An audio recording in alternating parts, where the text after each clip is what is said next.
Welcome back to Oman. It's going to be my final video today from the country.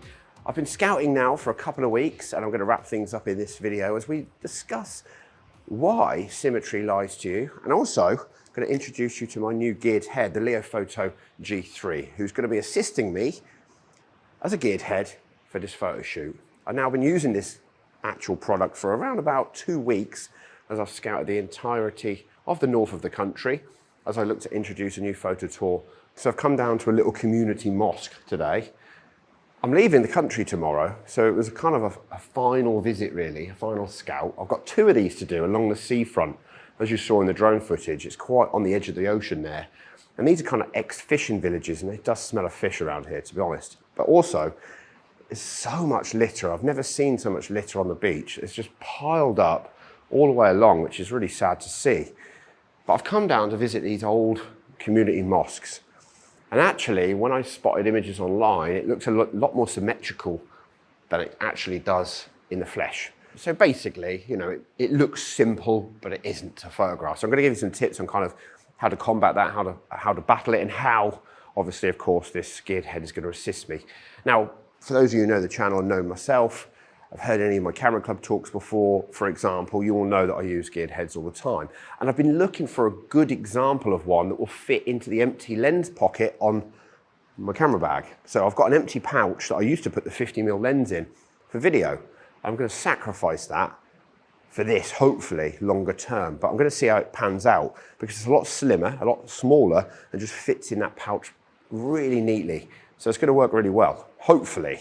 But keep a lookout for a video dedicated about geared heads, comparing the 3 different types that I've used in the last 18 months or so.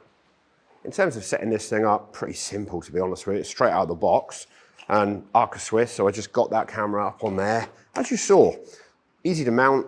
I actually usually tend to put the turn mechanism actually on the rear so that I have full control of all of the actions that I want to undertake when I'm doing a shoot. And I use the locking mechanism on the front, the idea being that it shouldn't come off that much.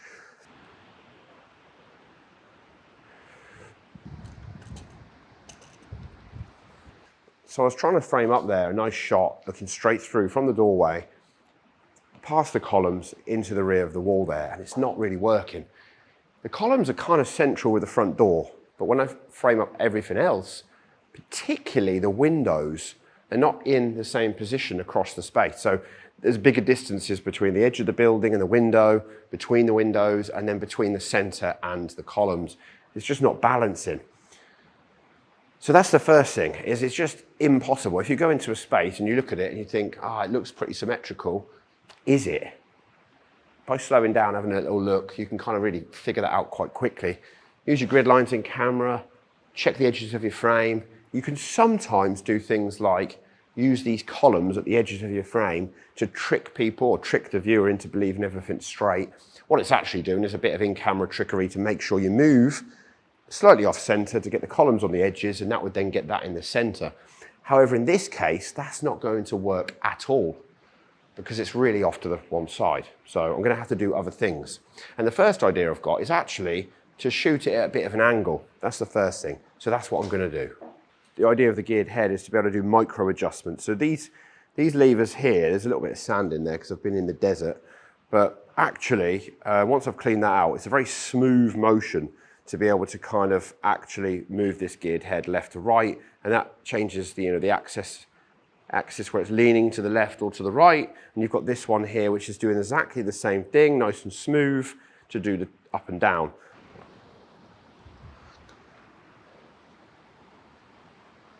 You can see here I've got the gears, nice subtle movements just to be able to position this one. You've got a kind of lock-in pin here to be able to do quick movements, but obviously I want to lock that down. And really it's the micro adjustments that are helping me here to kind of fine-tune my composition to make sure it's something that I kind of like and it's pleasing. So I've locked that down, I'm in that position. I'm using my in-camera spirit level to get everything locked, and then I'm just going to shoot that particular image. One of the strange things about symmetry in architectural photography is that it often lies to you in the camera. You think you're perfectly centered, perfectly level, perfectly balanced, and you open the image later and something feels off. That's because buildings are rarely truly symmetrical in real life. Floors slope, walls shift over time, ceilings sag. Columns aren't evenly spaced perhaps. Wide lenses also distort edges and exaggerate perspective, especially near the corners of the frame.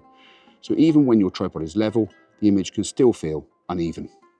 Now, one thing I find always helps me when it comes to photographing with buildings that are a little bit off or skew is the live view. And the grids in particular activated on the live view, because actually you can use the live view, edges of the screen, to make sure that everything is sitting as you wish. I've kind of framed things up here where there's these two columns coming down on the left and the right. And when I then photograph that, that's going to make it so it's nice and neat. And I've used the grid lines to kind of position myself and get everything working well. So you kind of just balancing the camera out, balancing your composition out, and then making sure that the edges of your frame kind of are nice and neat. The lighting in here at the minute is a little bit off. I would love to be here later in the day. It's just not possible. I've got to get back towards Muscat this evening. So to be honest with you, I'm going to have to just make do. It's not a primary location for me. Another thing you can do, of course, is change focal length. So I'm currently using an adapter here to make my 17mm tilt shift 24mm. And that's going to enable me to be able to get a kind of different perspective to what I would have got super wide. And that would be my other idea here, is not to shoot everything super wide. In fact, in here, when you're having that problems of trying to control verticals or lines or things that aren't aligned properly, using something like a 24-35 is going to assist you a lot greater than a super wide angle. So, of course, go for a kind of more narrower lens. 24mm is actually my go-to on like a lot of shoots. So that's exactly what I've done here. You'll also see I've pulled my camera position out past this column now, and that's just opening up a slightly different shot to what I had a second ago with the windows in the distance. And actually it's going to give me quite a nice framing throughout of showing off that central shot. A kind of two-point perspective, but without much of a corner showing in frame.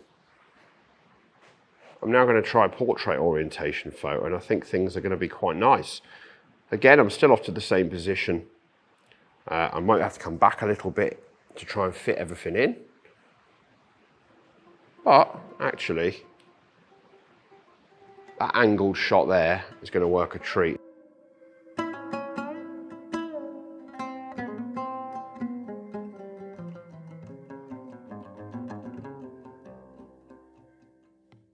I can actually swing using this kind of unlock pin here, the camera like that, and just keep changing my compositions, fine-tuning it, which is really nice. I mean, look at the motion on that. It's working really, really well. Really love the compact size of the Leofoto. I mean, it's so compact, as you can see there. When I first got it, my only con at the moment was it was a little bit challenging to get everything right and to get the balance right. You really have to lock down. So the fast motion, when you unlock this particular right pin here, it does this motion, a quick motion up and down, which is cool. You can then rotate the camera on this if you wanted to shoot ceilings, and that's really, really nice. But I found that if you've got that, you know, if you undo the top one and got this going and that going all at the same time, when I first got it, it was quite hard to actually position things and lock the camera down when you're in a bit of a rush. It was new to me, I hadn't used it much, and actually what you want to be doing is making sure that this one's nice and firm, this one here is nice and firm and in position, and then of course fine-tune this one at the top last. Once that's all locked in, it's then nice and easy to use the geared head. So I suppose user error is my main gripe with this in the early days, just not knowing how to kind of operate it to the best of my ability. So I've used like 4 different versions of these in the past. Everything from really super expensive like the Rigetti, down to super cheap like the Benro and the Manfrotto, in that kind of range, in the £100 range. And this is a little bit more expensive, but I have had models similar. And I would say so far, hands down, this is the better version of all of those. I made sure it was a small, compact travel companion, and hopefully it's going to last. Which would lead me on to my final gripe. Maybe this won't last that long, I'm not sure, but it was quite expensive. 280 odd pounds for this. Is quite a lot of money, of course, and I'm worried that it might not last that long if I'm not careful. So I'm going to get a toothbrush into here, get all that sand out of that when I get back to Istanbul. But for now, wonderful piece of kit, and actually it's doing all the jobs that I wanted. The other thing with this as well is I wouldn't run out and look for one straight away if I was you. They're quite difficult to obtain in Europe, to be honest with you. They actually are a bit of a copy, and if the kind of thing that bothers you is like Chinese copies of decent kit, for example, This is kind of like the Cube a little bit. Well, people say that, but it isn't, but it kind of is. They do a square version of this too, which definitely is more of a copy. It's a Chinese product, it comes fresh out of there, and because of that, in Europe, the patent for this product was actually failed. So it can be difficult to obtain in Europe only, but in the US, in the UAE, in this area that I'm in right now, and so in the Middle East, and of course in Asia, you can actually pick this up really easily. But that kind of thing might concern you, and actually might be something that puts you off. I'm not sure. For me personally, I need a compact piece of kit that works really well, and that's exactly what it's doing. If another brand, a brand that I liked, came out with one that was this compact and worked really well, then actually I would have bought that by now already, and I wouldn't still be talking about geared heads 10 years later. But to be honest with it, my tripods always last really well. I know the kind of thing that I like a lightweight carbon fiber tripod, and I've been looking for a geared head this size for a very long time. So I'm pretty happy with it for those reasons. So yeah, and of course it's going to assist me in shooting places like this where lines, and in particular compositions, can be a struggle, and you want to look at the LCD and frame everything up. So the other thing I did is I actually liked the shot here, but this pillar was in the way. So again, symmetry not working. And I actually decided that the good idea to do was to use my tilt shift, shoot here, actually use my tilt shift to kind of slide off to the left, and actually then just pull the trigger on that shot. So actually it's almost like tricking the camera that I'm actually over in this position near this pillar, but I'm still getting this window into the right frame of the shot, and it's working really nicely. So that's another little skill that you can have in your arsenal, is to use your tilt shift in various ways to be able to pull off nicer shots than you would otherwise. So I'm now going to drive down to another village mosque further down the seaside, and I'm pretty sure there's symmetry challenges in that place too. So let's go and check that out. Sometimes the more you force symmetry, the less natural the image feels. The strongest photograph is often the one where the composition feels balanced, emotional, not mathematical.